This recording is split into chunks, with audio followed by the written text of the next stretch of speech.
Open your Filmora Mobile and create a new project. In this video, we will learn how to do keyframing and chroma key.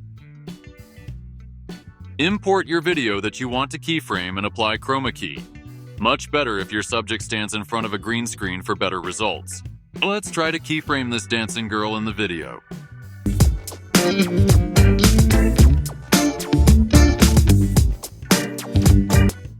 By simply tapping the diamond button, it allows you to leave or remove a keyframe mark where you will adjust the subject. Our goal on this one is just to keep the dancing girl in the focus of the camera following her body movements. I have to trim this video clip since it's kinda long and working with keyframing takes a lot of time and patience to get good results. To start, place your first keyframe on the first part of the video clip. Next, you need to add another to show the zoom in to the students when it comes to the third keyframe. I'd like to change the video to medium shot size to see a focus on the girl. Now you can keyframe this with a guide. I always like to put an overlay to properly align my subject. You may use the same sticker with your project, but make sure to remove or delete them from the editing timeline after using as a reference.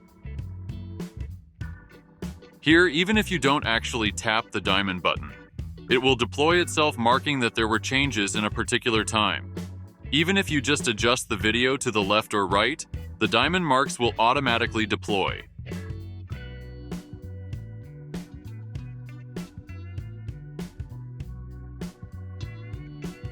Next, to accomplish chroma key, you need to select the dancing girl clip, then click track switching, so that the dancing girl will overlay on top of the background that we have. Next, let's work with each other and learn how to do chroma key. First, you need to open Smart Cutout, and here you can find chroma key. After selecting this button, use the eyedropper tool to select the green screen background and leave the woman dancing around. For better results, you may adjust the strength and shadow of the chroma key, and that's it. I hope that you learned something today. Keep creating, and I'll see you next time.